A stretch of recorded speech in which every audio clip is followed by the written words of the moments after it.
buscar ayuda, quiero hallar gracia. Una de las oraciones que yo hago muy frecuentemente delante de Dios, yo le digo a Dios, Señor, si he hallado gracia delante de tus ojos, escucha esta oración. Si he hallado gracia delante de ti, escucha el clamor que tengo que levantar ahora delante de ti. Escucha esta oración. ¿Por qué? Porque algo que tenemos delante de Dios es gracia, pero no gracia por nuestro mérito. Es la gracia con lo que nos ha cubierto Cristo, por la cual podemos acercarnos hasta el trono de Dios. Usted tiene acceso al trono de Dios. Y la forma en que usted tiene acceso hasta el trono de Dios es por medio de Jesucristo.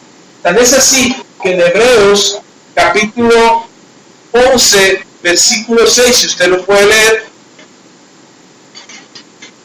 en Hebreos capítulo 11, versículo 6 dice, pero sin fe es imposible agradar a Dios, porque es necesario que el que se acerca a Dios crea que le hay y que es galardonador de los que le buscan.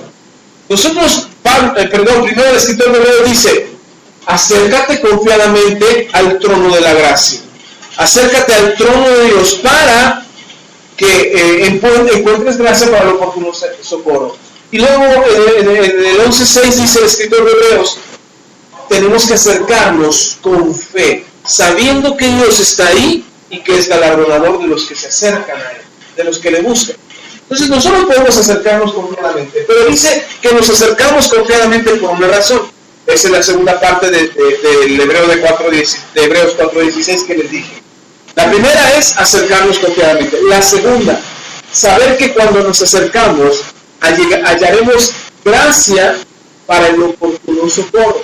Es decir, yo puedo acercarme a Dios confiadamente, esperar una respuesta de parte de Él y saber que de parte de Dios yo voy a tener una respuesta. ¿Cuándo voy a tener una respuesta? En el momento oportuno, en el momento de mi necesidad. ¿Cuál sería un oportuno socorro para ti? Un ejemplo, cuando estás sano, cuando las cosas marchan bien, ahí sería un oportuno socorro. O cuando tienes problemas, cuando estás enfermo, cuando tienes necesidad. ¿Cuál sería el mejor momento para una ayuda? Incluso lo más simple, ¿qué te caería bien? Tú llegas a tu casa, comes bien, te llenas bien, estás satisfecho y tienes que ir a ver a un vecino, una vecina familiar. Y cuando lo vas a ver, resulta que te sientas a la mesa para platicar y te sirven un platote de comida. ¿Qué le dicen? De repente yo he visto cuando vamos a visitar a alguien, y pase de siempre si cuando ellos están sirviendo algo. Y cuando ven, no, si nos va a dar algo, no nos dé nada, porque venimos llenos, acabamos de comer. Pero cuando tienes hambre, cuando llevas 2 días sin comer, cuando nadie te ha dado nada, ni te ofrecen un vaso de agua, y llegas a un lugar, no te caería bien un plato de comida. Así es el oportuno socorro. El oportuno socorro es en el momento en que lo necesitas. Y entonces nos acercamos a Dios para encontrar esa oportunidad, esa bendición en el momento preciso, en el momento necesario. Por eso las oportunidades de Dios tienen que ver con un momento preciso de la ayuda que tú necesitas. ¿Sí me explico? ¿Ya estamos? Ok. Ahora, ¿cómo podemos hacer nosotros? ¿O qué debemos hacer?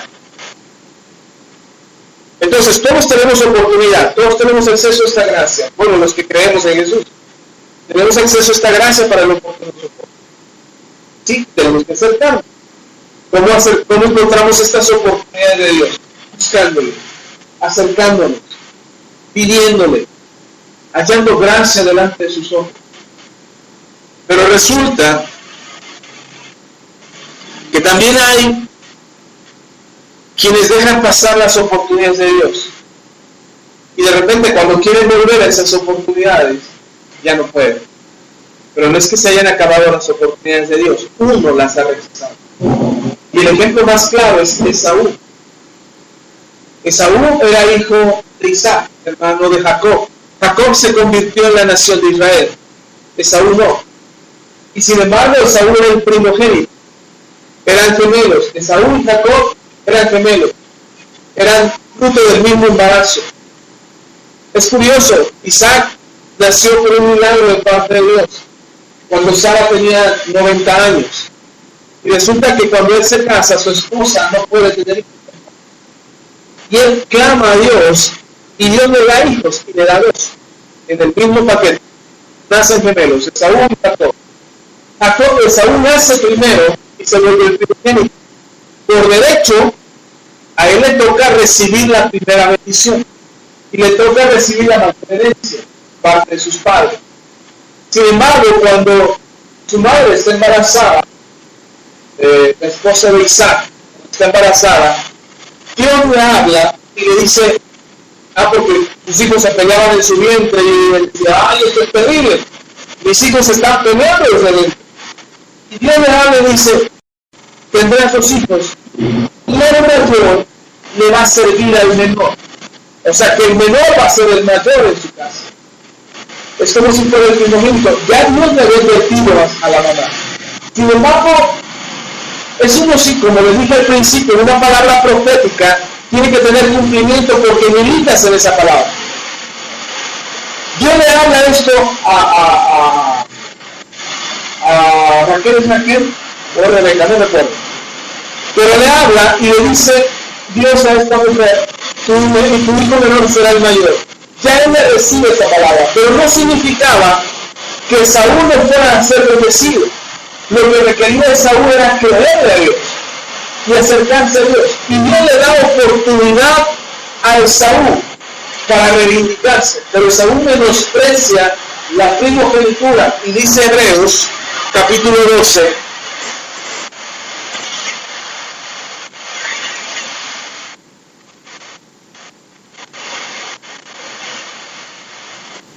¿ya está? Hebreos 12, versículo 14 dice, seguid la paz con todos y la santidad sin la cual nadie verá al Señor. ¿Se acuerdan lo que decíamos hace un momento de ayudar a quienes tengan su oportunidad de ayudar porque a su tiempo vas a cosechar? Bueno, aquí dice Leo, seguid la paz con todos y también procurar la santidad sin la cual nadie verá al Señor. Luego dice el versículo 15, mirad bien, no sea que alguno deje de alcanzar la gracia de Dios, que brotando alguna raíz de amargura os estorbe y por ella muchos sean contaminados. ¿Qué dijimos también de hallar la gracia? ¿Cómo hallamos la gracia? Acercándonos al trono de Dios. Pero dice en este texto que la gracia también se puede perder. Que hay quienes pueden perder esta gracia delante de Dios. ¿Y por qué causa perderíamos la gracia? ¿Por qué dice ahí? Por la amargura. La amargura nos hace perder la gracia. ¿Por qué será que esto pasa? ¿Por qué será? No dice que el pecado, bueno, más adelante habla del pecado, pero de inmediato dice, el pecado te alejará de la gracia de Dios. No, podemos seguir hallando gracia si nos arrepentimos del pecado. Pero algo que aleja la gracia de Dios en nuestras vidas es la amargura del corazón. ¿Por qué la amargura? Porque la amargura nos hace renegar de Dios. Porque la amargura nos hace maldecir nuestras vidas, nos hace renegar de las oportunidades, nos hace ser, en lugar de ser de bendición para otros, dice que contaminaríamos a otros con amargura también. No sé si le ha pasado que de repente alguien amargoso llega, usted está bien contento, bien feliz, y alguien amargoso llega y le empieza a platicar sus problemas y lo pone de mala. ¿No le ha pasado? Se contamina con la amargura. Y la amargura hace que la gracia en nuestras vidas se aparte. ¿Por qué? Porque dejamos de estar confiados en Dios. Dejamos de estar esperanzados en lo que Dios puede hacer por nosotros. Y entonces solamente confiamos en lo que nosotros podríamos hacer y no confiamos en lo que Dios puede hacer por nosotros. ¿Sí estamos? Entonces Dios quiere que nosotros seamos librados de la amargura.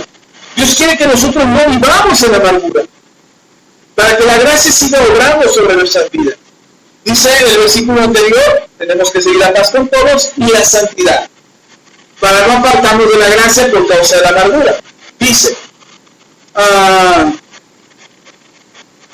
versículo 16, no sea que haya algún fornicario o profano como Esaú, que por una sola comida perdió su primogenitura. Esa historia la sabemos. Él perdió una oportunidad. Dios dice, el mayor el menor, Jacob, va a ser el mayor. Pero en ningún momento dijo Dios que Saúl perdería la primogenitura. En ningún momento. Dijo, el menor va a ser el mayor. Muy probablemente hablaba del tipo de bendición que Dios traería a Jacob. O muy probablemente hablaba de la nación que Dios iba a levantar a través de Jacob. Pero no se refirió Dios a que Saúl perdería la primogenitura. Sin embargo, Saúl menospreció la primogenitura y la cambió por un plato de comida. Menospreció esa oportunidad de Dios. Él sabía que era el primogénito. Y dice, bueno, no soy el primogénito, pero ¿de qué me sirve la primogenitura ahora? Lo que tengo es hambre. No puedo comerme la primogenitura, si es que no me sirve. Y la vendió a su hermano Jacob por un plato de lentejas. Por eso las palabras proféticas tenemos que militar en ellas para su cumplimiento.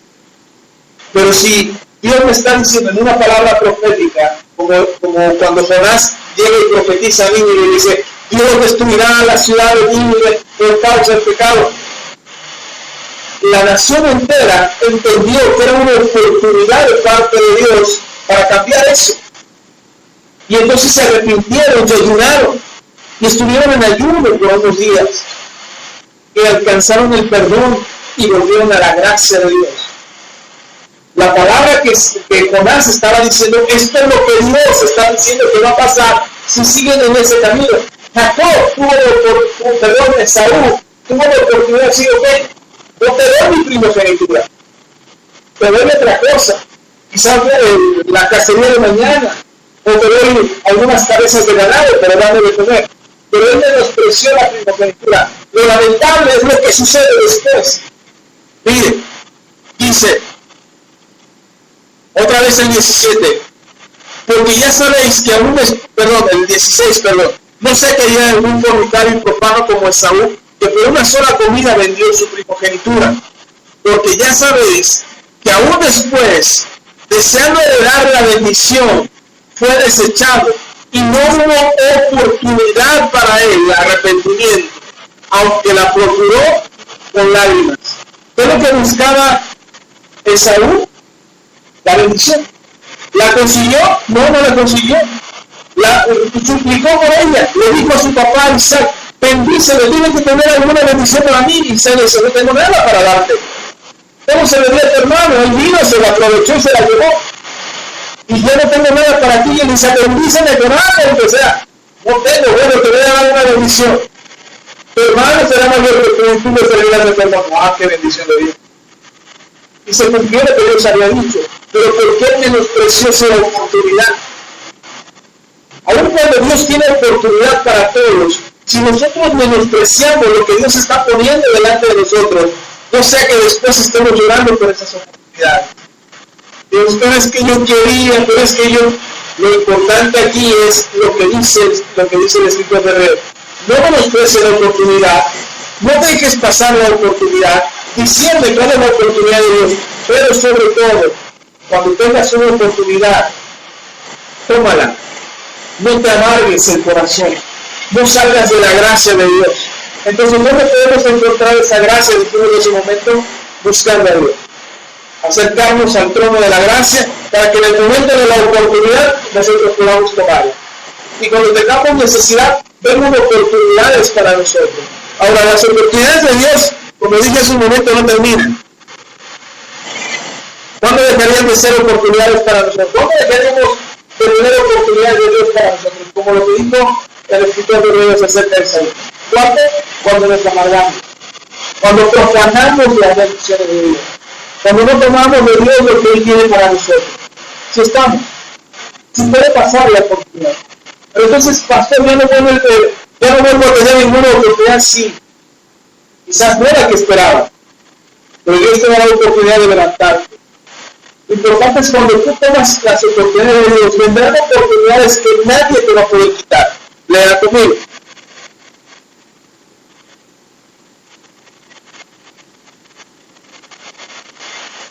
En Isaías, capítulo 45,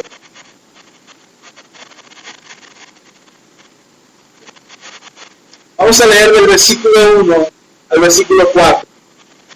Isaías 45, versículo 1 al 4. Dice la palabra del Señor así. Así dice Jehová a su ungido, a Ciro, al cual yo tomé por su mano derecha para sujetar naciones delante de él y desatar lomos de reyes, para abrir delante de él puertas, y las puertas no se cerrarán. Yo iré delante de ti y enderezaré los lugares torcidos, quebrantaré puertas de bronce y cerrojos de hierro haré pedazos, y te daré los tesoros escondidos y los secretos muy guardados, para que sepas que yo soy Jehová, el Dios de Israel, que te pongo nombre. Por amor de mi siervo Jacob y de Israel mi escogido te llamé por tu nombre, te puse sobrenombre, aunque no me conociste. Dice el Señor a Ciro. Ciro no era hebreo, era un rey pagano, era un rey humano. Sin embargo, Dios tomó a Ciro y lo escogió y le dio una oportunidad. Y le dice Dios, te voy a abrir puertas y nadie las va a poder cerrar. Incluso dice, las puertas que sean de bronce las voy a derribar, los cerrojos que sean de hierro te voy a destruir y te voy a abrir tus oportunidades y te voy a dar la puerta solamente porque yo te escogí. Lo maravilloso es que Dios nos escogió. Lo sorprendente es que Dios nos tomó. Y no importa lo que el mundo diga, cuando diga, se te fueron tus oportunidades. Eso es lo que el diablo quiere hacernos creer. Pero dice Dios, no, yo te abriré las puertas. Aunque se te cierren todas las puertas, yo te las voy a abrir. Me gusta lo que dice Apocalipsis, y con eso terminamos. Referente a lo mismo, esas puertas abiertas. Apocalipsis capítulo 3. Es el último libro de la Biblia. Capítulo 3, versículo 7. Dice, el Señor Jesús, el libro de Apocalipsis es un libro muy interesante. Jesús le habla directamente al apóstol Juan y le revela los últimos tiempos de toda la historia de la humanidad. Le dice cómo van a acontecer las cosas y cómo van a suceder. Pero entre lo primero que empieza Dios diciéndole, Jesús hablándole a Juan, es acerca de su iglesia. Las iglesias que describe en los primeros capítulos es un ejemplo de las iglesias que hoy hay en todo el mundo. Aunque en aquel tiempo las identifica con iglesias locales que ya existían, que estaban vigentes en aquel momento, para nosotros tiene un reflejo de lo que es la iglesia de Dios hoy en día, de la verdadera iglesia de Cristo. Y entonces le escribe le dicta unas palabras proféticas, y entre lo que le dicta este texto. Capítulo 3, versículo 7 del Apocalipsis, dice la palabra del Señor. Escribe al ángel de la iglesia en Filadelfia. Esto dice el santo, el verdadero, el que tiene la llave de David, el que abre y ninguno cierra, y cierra y ninguno abre. Y le dice el Señor a la iglesia en Filadelfia, yo conozco tus obras, he aquí, he puesto delante de ti una puerta abierta, la cual nadie puede cerrar, porque aunque tienes poca fuerza, has guardado mi palabra y no has negado mi nombre. ¿Cuál es el secreto para que nunca se acaben tus oportunidades? Guardar la palabra del Señor y nunca negar su nombre. ¿Se dan cuenta por qué la amargura nos roba las oportunidades, como lo veíamos antes? Porque la amargura te hace renegar de Dios, te hace renegar de su nombre, te hace decir, bueno, yo quería esto yo quería, y como Dios no me lo dio, se me hace que Dios no existe. Y niegan a Dios, y me niegan a Dios. Y entonces después se le cierran las puertas porque te les sale mal, por una simple razón, porque negaste a Jesús. Porque Él es el que abre las puertas. Y si resulta que Él tiene las llaves y yo no lo conozco, o yo reniego de Él, pues resulta que cuando yo me quiera acercar, Él va a decir que ni te conozco. Sin embargo, si nosotros mantenemos la fe, si guardamos sus mandamientos, Jesús dijo, si en verdad me amas, guarda mis mandamientos. Si hacemos lo que la palabra está escrito, si no nos cansamos de hacer el bien, si buscamos la presencia de Dios y estamos bajo su gracia, siempre tendremos puertas abiertas. Siempre tendremos oportunidades. Siempre tendremos momentos oportunos en los que Dios nos va a poner en el lugar oportuno, en el momento oportuno, para recibir una gran bendición o una gran cosecha. Y no me refiero a grandes cosechas con tener mucho dinero. Hay oportunidades que necesitamos, como conocer a alguien, como que alguien nos conozca, o que simplemente, no sé, alguna vez le ha pasado que llegas a un lugar donde la fila está enorme, y resulta que cuando llegas, ¡hey, hermano, venga aquí! Y ya te acercas. La semana pasada estaba en el banco y vi que eso pasó con otra persona. Y entonces oí como algunas personas se quejaban. Ay, pero ¿por qué lo dejan meter?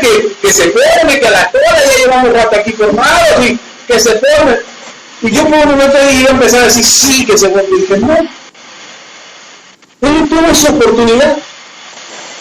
Y lo curioso es que cuando a nosotros nos pasa, nos hacemos como locos y yo me paso. Pero a veces necesitas una oportunidad. Les voy a poner un ejemplo simple, sencillo. Pero hay puertas que necesitamos que sean abiertas. Necesitamos que esas puertas de bronce sean derribadas, que esos cerrojos de hierro que nos están cerrando una oportunidad se abran. Y entonces nosotros tengamos la posibilidad de ir hacia adelante. Como ese día que me pararon en Veracruz y que una credencial me dio la oportunidad. Entonces yo no le pedí el favor, ni me presenté, ni le dije écheme la mano, yo le voy a dar una mochada. No, simplemente digo, ¿sabe qué? Que me pásele. Perdón por detenerlo. Dije, pues, Señor, tú eres el que me da gracia. Tú eres el que me hace ver como alguien importante. Para el mundo no soy importante, pero para ti sí lo soy. Y esa gracia es la que me respalda. Y esa gracia es la que me ayuda. Y esa gracia es la que me da oportunidades que muy probablemente no encontraré en otro lado. Encontremos las oportunidades de Dios. Son mucho mejor que la corrupción. Son mucho mejor que el soborno. Son mucho mejor que aquello que tú quieras hacer en tus propias cosas. Cuando Dios obra en tu vida, las puertas se abren y ninguno las cierra. Y hay puertas que Dios dice, esta te la voy a cerrar porque no quiero que pases por ahí. Y cuando Él cierra esa puerta, nadie la abre. Entonces son mejor las oportunidades que Dios nos da. Son mucho mejor las oportunidades que Dios presenta delante de nosotros. Y si creemos en ellos, y si confiamos en ellos, podremos disfrutar de las bendiciones y de la gracia de Dios. ¿Amén? ¿Estamos? Ok, vamos a orar entonces.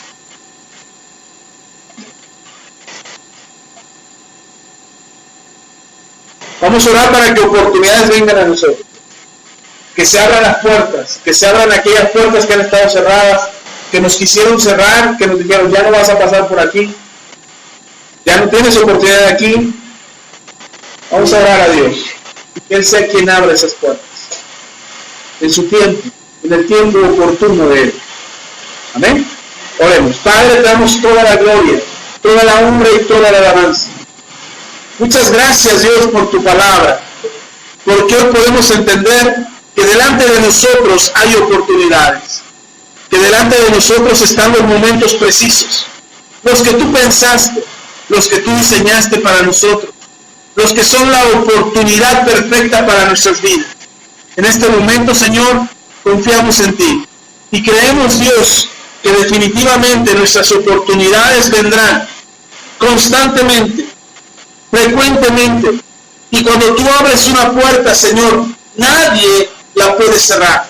Y cuando tú abres una puerta, Señor, bendecirás nuestras vidas, nos ayudarás, nos sostendrás, nos levantarás, harás maravillas con nosotros. Te pedimos, Señor, que desde el cielo, desde tu trono, hables con autoridad sobre nuestras vidas, determinando, Señor, qué puertas están abiertas para nosotros, qué puertas son las que hay que cruzar, qué puertas son las que hay que atravesar, qué momentos diseñaste para nosotros, en qué lugares debemos de estar. Pero que no nos cansemos de hacer el bien, porque seguramente cosecharemos. Que no nos cansemos de acercarnos al trono de tu gracia confiadamente, sabiendo que ahí hallaremos gracia para el oportuno socorro. En el momento en que más lo necesitemos, ahí estarás tú para ayudarnos. En el momento en que más requeramos de ti, de tu fuerza, de tu espíritu, porque estaremos sembrando para el espíritu y no para la carne, en ese momento tú nos sostendrás, nos abrirás las puertas, nos darás las oportunidades y encontraremos en ti, Señor, la gracia siempre que nos sostenga, que nos ayude y nos bendiga. Porque tú, Señor Jesús, tienes las llaves de David y abres puertas que nadie puede cerrar y cierras aquellas que no necesitamos tener abiertas para que nadie las vuelva a abrir y nosotros caminaremos solo y únicamente bajo tu gracia. Ayúdanos, Señor, danos fuerzas, abre oportunidades delante de nosotros. Todos los días tengamos oportunidades de bendición, oportunidades de gracia, oportunidades, Señor, que nos hagan prosperar, que nos hagan creer y fortalecer nuestra fe. Oportunidades en que todo el tiempo estemos dándote la gloria, la honra y la alabanza, Señor, por lo que tú haces. Ayúdanos, Dios. Ayúdanos, Señor, en el nombre de Cristo Jesús. Sé tú con nosotros, porque si tú eres con nosotros, ¿quién contra nosotros?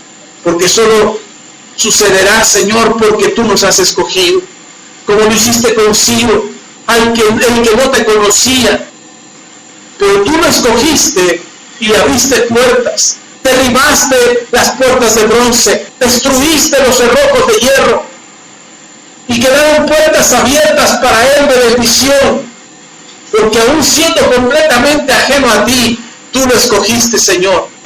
Pues ayúdanos, Dios, a encontrar esas puertas abiertas, a tener esas oportunidades de bendición todos los días, para que no lamentemos después las oportunidades que no tomamos. Queremos evitar la amargura del corazón y haciendo el bien, Señor, estoy seguro que alejaremos la amargura del corazón, porque no queremos renegar de ti. Muy al contrario, Señor, queremos estar cerca de ti, encontrando la gracia, encontrando las oportunidades para tu gloria y tu honra, en el nombre de nuestro Señor Jesucristo. Te le pedimos, Padre, confiados, sabiendo que en ti lo podemos alcanzar, que contigo lo podemos conseguir. Tú danos esas oportunidades. Bendigo a la iglesia, bendigo a cada uno de ellos, a los que están escuchando este mensaje también en internet, los bendigo, Señor, y declaro que a partir de este momento tendrán oportunidades, puertas abiertas de bendición, en el nombre de Cristo Jesús. Las alcanzarán, las encontrarán, las van a distinguir y van a entrar por ellas, Señor, y serán bendecidos de tu mano, porque tú estás con ellos. En el nombre de Cristo Jesús. Aleluya, Padre. Amén y amén.